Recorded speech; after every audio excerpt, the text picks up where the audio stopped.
এই মাত্র শেষ হলো উচ্চ মাধ্যমিক 2024 সালের বাংলা পরীক্ষা। আজকের এই ভিডিওটা সবাই মনোযোগ দিয়ে দেখো। পরীক্ষার্থীরা কিন্তু 2 নাম্বার অতিরিক্ত পেতে পারো, কারণ প্রশ্নপত্রে গুরুতর দুটি ভুল আমার নজরে এসেছে। সবকিছু জানতে ভিডিওটা অবশ্যই দেখো, আর ভিডিওটা প্রচুর পরিমাণে শেয়ার করো, যাতে ঊর্ধ্বতন কর্তৃপক্ষের নজরেও এই ত্রুটিগুলি চলে আসে। আমরা প্রথমে সমাধানে চলে আসি এমসিকিউ এসএকিউ এর। প্রথম প্রশ্ন, সংসারে তার নাকি মন নেই, কার? উত্তর হবে নিখিলের মন নেই। পরের প্রশ্ন, সকলে এক কথাই বলে, কি কথা বলে? একই ভাগ্যের কথা, দুঃখের কাহিনী, এই উত্তরটা হবে। পরবর্তী প্রশ্নে আমরা চলে যাব।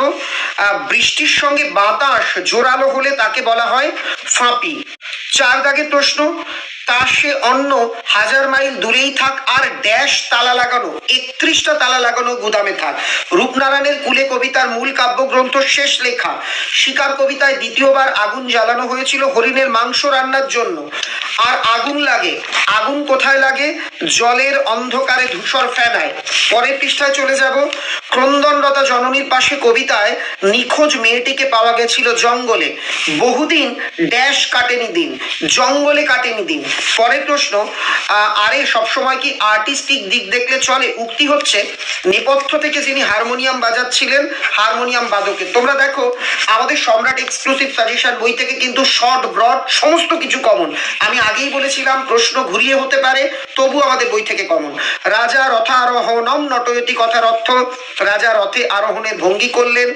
নানা রঙের দিন নাটকে মাঝরাতে রজনীকান্ত কার পোশাক পরে এসেছিল? দিলদারের পোশাক পরে এসেছিল।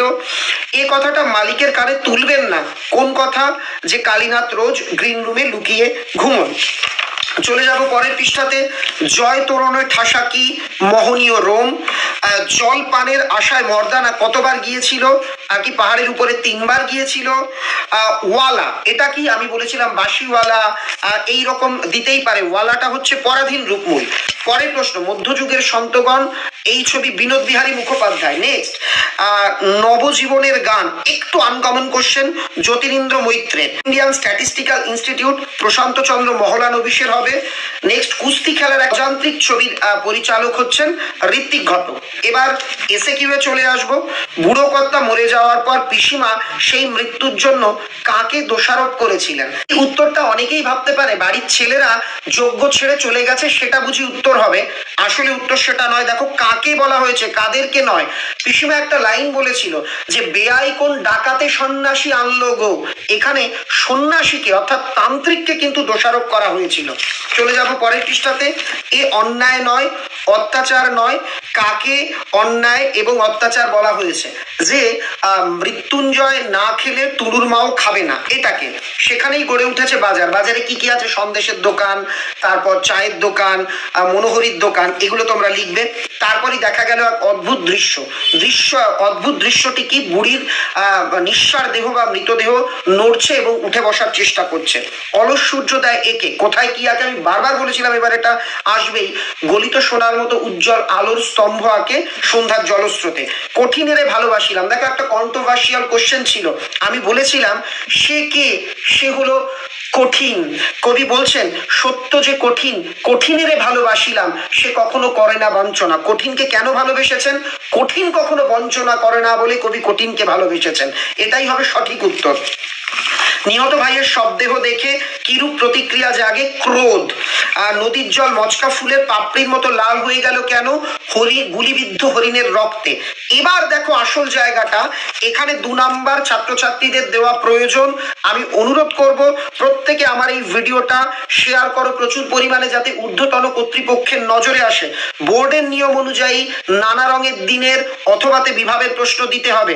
অর্থাৎ যেখানে যেখানে নানা রঙের দিনের প্রশ্ন থাকবে সেখানে সেখানে শর্ট ব্রড সর্বত্র অথবা দিতে হবে। কিন্তু এখানে নাটকের প্রশ্ন দুটোতে কোনো অথবা দেওয়া হয়নি। অর্থাৎ যদি কেউ নানা রঙের দিন পড়ে থাকে তাকে দুটো ক্ষেত্রেই নানা রঙের দিন লিখতে দেওয়ার কথা, বা যারা বিভাগ পড়ে আছে তাদের দুটো ক্ষেত্রেই লিখতে দেওয়ার কথা। কিন্তু দেখো এখানে সেই নিয়মটা মানা হয়নি। ইউটিউবে সম্ভবত প্রথম আমরাই এই কথাটা জানাচ্ছি, তাই প্রত্যেকে ভিডিওটা শেয়ার করো। আমি কিন্তু কোনোদিনও বলি না আমার ভিডিও মানে এই প্রশ্নোত্তরের ভিডিও শেয়ার করো, আজ বলছি, কারণ এতে বাংলার ছাত্রছাত্রীরা কিন্তু উপকৃত হবে, বঞ্চিত হবে না। বঞ্চিত হওয়ার হাত থেকে বাঁচবে। এই রে পুলিশ আসছে, পুলিশ আসছিল কেন? শোভাযাত্রীদের শোভাযাত্রাকে প্রতিহত করবার জন্য বা তাদের ফিরে যেতে বলার জন্য। কামন কুইক, মোহাম্মদের কাজটা দাও। কে মোহাম্মদের ক্যাচ কখন দিয়েছিল? যখন রজনী তার বক্তব্য বলছিল, মানে যখন রজনী পুরোনো দিনের নাটকে ঔরঙ্গজেবের আর মোহাম্মদের সিন আর কি সিনে ডায়লগ বলছিল, তখন মোহাম্মদের ক্যাচ দিয়েছিল কে দিয়েছিল? কালীনাথ। তাকে সামনের পাথরটা তুলতে বলে, পাথরটা তোলার পর কি হয়েছিল? জলের ঝর্ণায় চারিদিকে ভরে গিয়েছিল। নেক্সট, ভাষা সৃষ্টি ও প্রয়োগে মস্তিষ্কের কোন গোলার্ধ ভূমিকা, মানে বিশেষ ভূমিকা? বাম গোলার্ধ। এটা টেস্ট পেপারের আমি যখন সমাধান করেছিলাম বলেছিলাম। ভিত্তি বলতে কি বোঝো? পদের যে অংশ কোনো নির্দিষ্ট প্রত্যয় বা উপসর্গের ভিত্তি হিসাবে কাজ করে তাকে ভিত্তি বলে। শব্দের যে অংশ প্রত্যয় বা উপসর্গের ভিত্তি হিসাবে কাজ করে তাদের বলে। ধাতুর সঙ্গে যে প্রত্যয় বসে তাকে ধাতু প্রত্যয় লিখলেও হবে, কৃত প্রত্যয় লিখলেও হবে। এবার দেখো বড় প্রশ্নে ম্যাজিক। আমি তোমাদের বলে দিয়েছিলাম ভাত গল্প থেকে অচেনা লাইন তুলে প্রশ্ন আসবে, আর কে বাঁচায় কে বাঁচে অবশ্যই পড়বে। দেখো সেটাই কিন্তু হুবহু আমরা দেখতে পাচ্ছি পেজ নাম্বার 14। পেজ নাম্বার 14 নিখিল ভাবছিল বন্ধুকে বুঝিয়ে বলবে এভাবে দেশের লোককে বাঁচানো যায় না।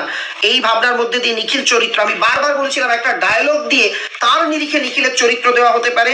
সেই প্রশ্নটা হুবহু কমন এসছে। নেক্সট, এই প্রশ্নটা একটু আনকমন লাইন, কিন্তু আমাদের বইয়ের দুটো জায়গাতে এই প্রশ্নটা ছিল, সরাসরি না থাকলে একটু অন্যভাবে ছিল। যেমন দেখো 203 নম্বর পৃষ্ঠাতে আমি তোমাদের দেখিয়ে দিচ্ছি, ফুটন্ত ভাতের গন্ধ তাকে উতলা করে। কেন উতলা করেছিল সেটাই হবে ব্যক্তির ভাতের আহিঙ্কের পরিচয় দাও, মানে কেন সে ভাত খেতে চাইছে। বা এটা যদি তোমরা 36 নম্বর পৃষ্ঠায় আমাদের যে প্রশ্নটা ছিল সেটা দেখো, তার থেকেও কিন্তু এর উত্তরটা লেখা যাবে। হুবহু লাইনটা আসেনি, এই যে 36, এখানে বাসিনীর বক্তব্য থেকে উৎসবের কেন এই বিপর্যয় আমরা জানতে পারি। অর্থাৎ এখানে দুটো প্রশ্নের উত্তরের মধ্যে একটা লিখতে হয়, একটা হুবহু কমন, দুটো কিন্তু যদি ধরা যায় প্রয়োগগতভাবে কমন। নেক্সট, কবি